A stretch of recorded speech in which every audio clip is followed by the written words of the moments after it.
Hello प्यारे बच्चों, कैसे हैं आप सब। अब हम आपकी सब्जेक्ट स्टैटिस्टिक्स पर वीडियो सीरीज स्टार्ट करने जा रहे हैं। आज की वीडियो में हम स्टैटिस्टिक्स के बारे में पढ़ेंगे, इसका क्या मीनिंग है। इसको दो सेंसेस में यूज़ किया जाता है, singular sense and plural sense. आज हम इसके बारे में पढ़ेंगे। स्टैटिस्टिक्स क्या होता है? डाटा जो हम कलेक्ट कर रहे हैं अपनी किसी भी प्रॉब्लम को सॉल्व करने के लिए। कंपनी डाटा कलेक्ट कर रही है अपनी प्रॉफिट्स के ट्रेंड को जानने के लिए या फिर किसी अनदर पर्पस के लिए। स्कूल की जो प्रिंसिपल हैं वो डाटा कलेक्ट कर रहे हैं अपने स्कूल के बच्चों के रिज़ल्ट को एनालाइज करने के लिए कि इस साल रिज़ल्ट पिछले साल के रिज़ल्ट से अच्छा आया है या नहीं। और बाकी सभी अपने अपने पर्पस के अकॉर्डिंग स्टैट्स का यूज़ करते हैं, डाटा का यूज़ करते हैं, डाटा को कलेक्ट करते हैं। अब देखिए, एक सिंगल वैल्यू हमें दी हुई है, वो स्टैटिस्टिक्स नहीं है।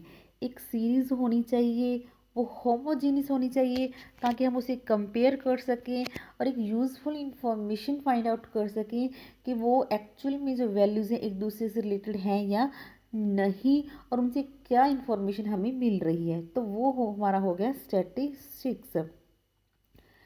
इसे इकोनॉमिक, सोशल और पॉलिटिकल प्रॉब्लम्स को सॉल्व करने के लिए भी यूज़ किया जाता है। जैसे एग्जांपल दिया हुआ है, density of population has gone up from 267 person in 1991 to 324 in 2001। तो स्टैट है, डाटा है, किसी पर्पज़ के लिए हम अपने अपने पर्पज़ के अकॉर्डिंग डाटा को कलेक्ट करते हैं।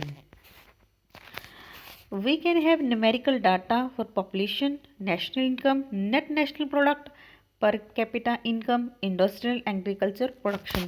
कोई भी डाटा हो सकता है हमारे पास, किसी की रिगार्डिंग, पॉपुलेशन की रिगार्डिंग हो सकता है कि पॉपुलेशन इंक्रीज हो रही है या डिक्रीज हो रही है, या फिर टोटल पॉपुलेशन में कितना पोर्शन पॉपुलेशन का वुमेन हैं, मैन हैं, चाइल्ड हैं, यंग एज वाले कितने हैं। अलग अलग डाटा हो सकता है। नेशनल इनकम के बारे में, नेशनल प्रोडक्ट के बारे में हो सकता है डाटा। वो सब क्या है? स्टैट हैं। इन डाटा जो हम कलेक्ट करते हैं वो रॉ फॉर्म में होता है। हमने कोई सर्वे कंडक्ट किया किसी भी पर्पस के लिए, हो सकता है मान लीजिए हम डेंगू का सर्वे कर रहे हैं कि किस शहर में डेंगू कितना फैला हुआ है, कितने किस गली में कितना है, कितना बच्चों को है या फिर कितना बड़ों को है। तो हमने एक सर्वे कंडक्ट किया और वो डाटा इकट्ठा किया है, लेकिन वो डाटा रॉ फॉर्म में होता है। कोई भी उसको देखकर उससे इंफॉर्मेशन नहीं फाइंड आउट कर सकता।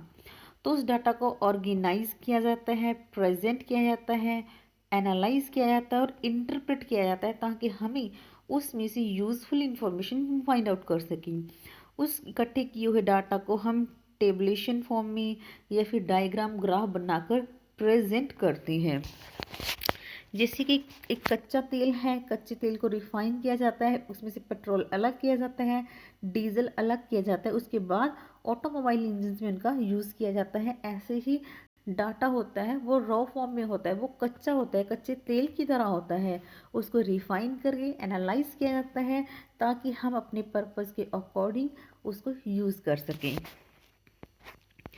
अब हम देखते हैं इसका ओरिजिन और डेवलपमेंट कैसे हुआ। बहुत सारे व्यूज़ हैं, अलग अलग जो स्टैटिस्टिशियंस हैं वो अलग अलग व्यूज़ देते हैं कि स्टैटिस्टिक्स का ओरिजिन यहाँ से हुआ, यहाँ से हुआ, लेकिन क्लियर इसका फैक्ट हमारे पास नहीं है।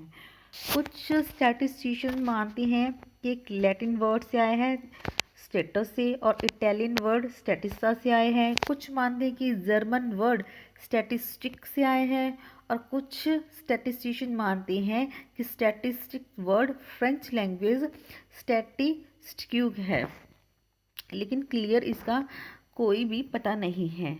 और इन सब का मीनिंग एक ही है, कलेक्शन ऑफ डाटा। जो स्टैटिस्टिक्स है पहले एक पॉलिटिकल साइंस को अप्लाइड होता था।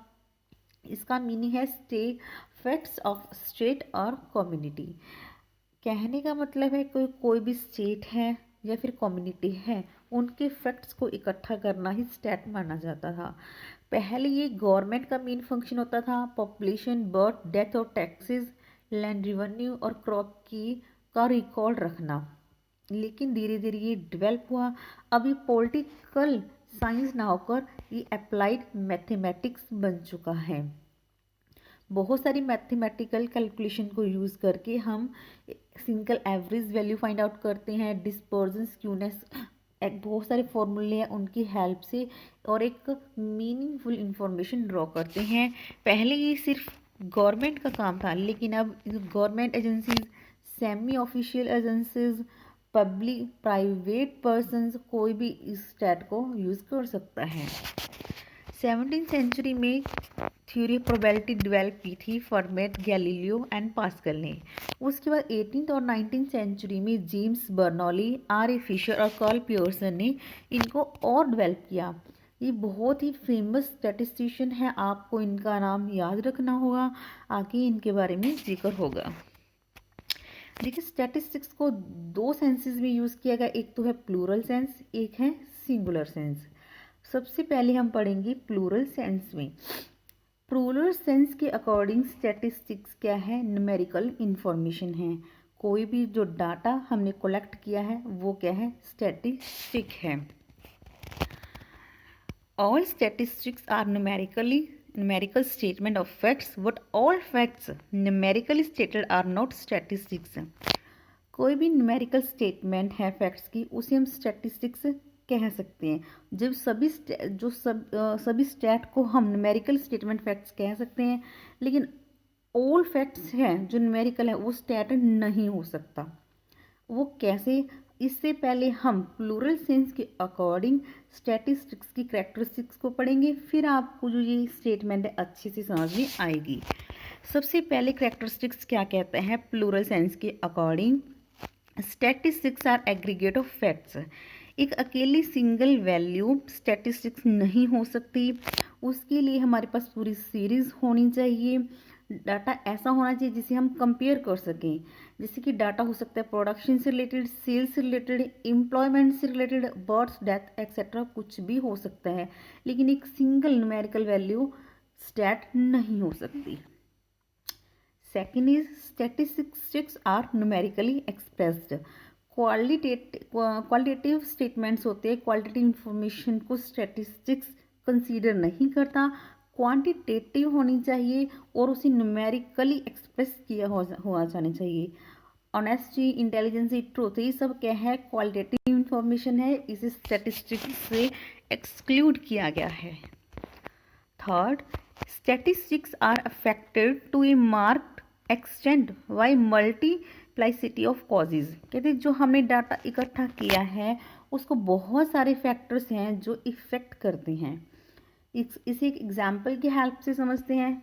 वीट का प्रोडक्शन किया है, उस वीट का प्रोडक्शन अच्छा हुआ है या नहीं हो रहा, तो इसके बहुत सारे कारण हो सकते हैं, सिर्फ एक ही कारण नहीं हो सकता।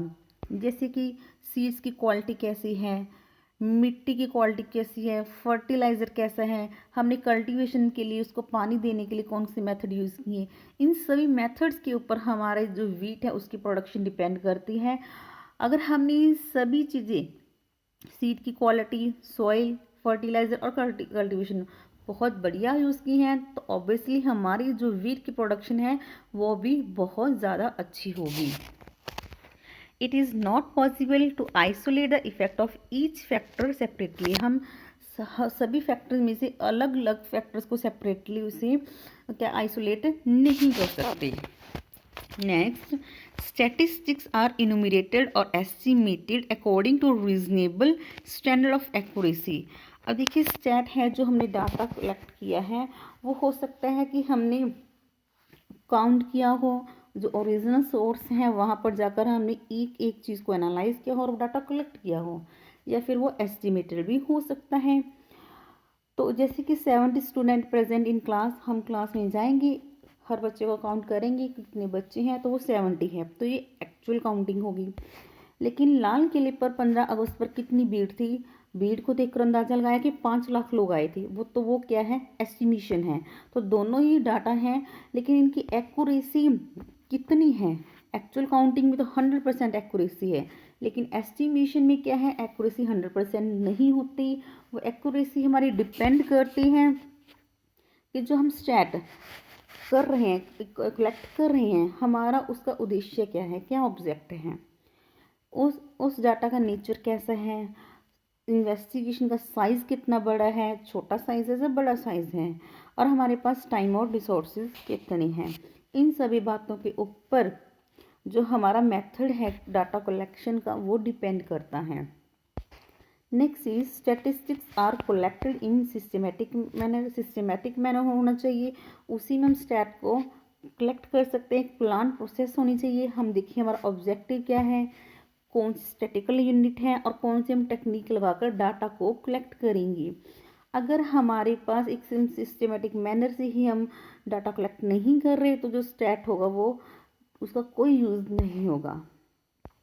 Statistics must be collected for a predetermined purpose. एक पर्पज़ होना चाहिए कि हम जो डाटा कलेक्ट कर रहे हैं हमारा उसका उद्देश्य क्या है।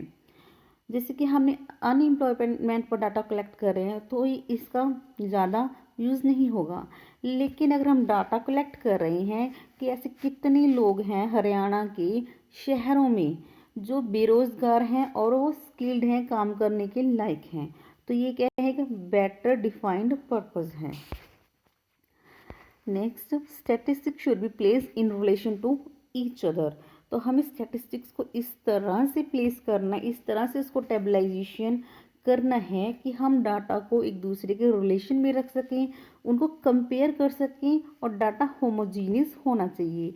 जैसे किसी कंपनी का प्रॉफिट है, इस साल का प्रॉफिट है वो इतना यूज़ नहीं होगा। हम कंपनी के पिछले 10 सालों के प्रॉफिट को एक सीरीज़ में रखते हैं तो क्या होगा, वो यूज़फुल होगा। हम कंपेयर कर सकते हैं कि प्रॉफिट स्ट्रेंथ क्या हो रहा है, इंक्रीज हो रहा है या डिक्रीज हो रहा है। तो ये सब था स्टैटिस्टिक्स किस सेंस में, प्लूरल सेंस में।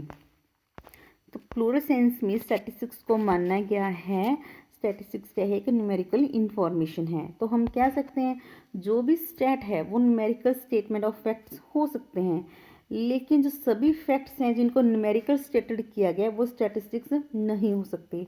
ऐसे ही हमारे पास चार पांच नंबर्स लिखे हुए हैं तो वो ज़रूरी नहीं है स्टैट हो, वो जस्ट ऐसे ही लिखे हो सकते हैं।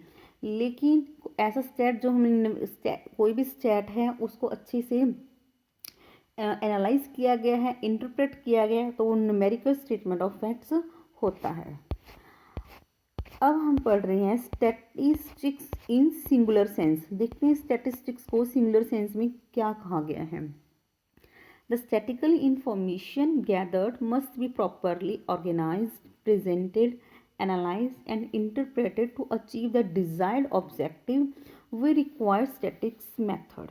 कहते हैं हमने स्टैटिकल इंफॉर्मेशन तो कलेक्ट कर ली, वो रॉ फॉर्म में होती हैं, हमें क्या करना है, उसको ऑर्गेनाइज करना है, प्रेजेंट करना है और एनालाइज करना है, इंटरप्रेट करना है, ताकि हम मीनिंगफुल डिजायर्ड इंफॉर्मेशन हम उसमें से ड्रॉ कर सकें और अपने ऑब्जेक्टिव को अचीव कर सकें। लेकिन इस सब के लिए हमें किसकी ज़रूरत होती है, हमें ज़रूरत होती है स्टैटिकल मेथड्स की। तो सिंगुलर सेंस में कहा गया है कि इंफॉर्मेशन को, डाटा को प्रेजेंट करने के लिए, इंटरप्रेट करने के लिए जिन मेथड्स का यूज़ किया जाता है वही मेथड्स क्या हैं, स्टैटिस्टिक्स हैं। एवरेज हो गया, डिस्पर्जन, स्क्यूनेस, मोमेंट्स, कर्टोसिस, ये सभी मेथड्स क्या हैं, स्टैटिस्टिक्स हैं। तो दोनों ही बातें सही हैं, सिंगुलर सेंस में भी और प्लूरल सेंस में भी। प्लूरल सेंस में कहा गया है कि जो स्टैटिस्टिक्स हैं वो न्यूमेरिकल इंफॉर्मेशन है, ये बात भी राइट है। और सिंगुलर सेंस में कहा गया है कि स्टैटिस्टिक्स क्या हैं, स्टैटिकल मेथड है। तो दोनों ही क्या हैं, स्टैटिस्टिक्स हैं। सबसे पहले हम डाटा को कलेक्ट करेंगे। डाटा को कलेक्ट करने के लिए प्राइमरी सोर्सेज का भी यूज़ कर सकते हैं और सेकेंडरी सोर्सेज का भी यूज़ कर सकते हैं। फिर हम डाटा को प्रेजेंट करेंगे डायग्रामिकली या फिर ग्राफिकली।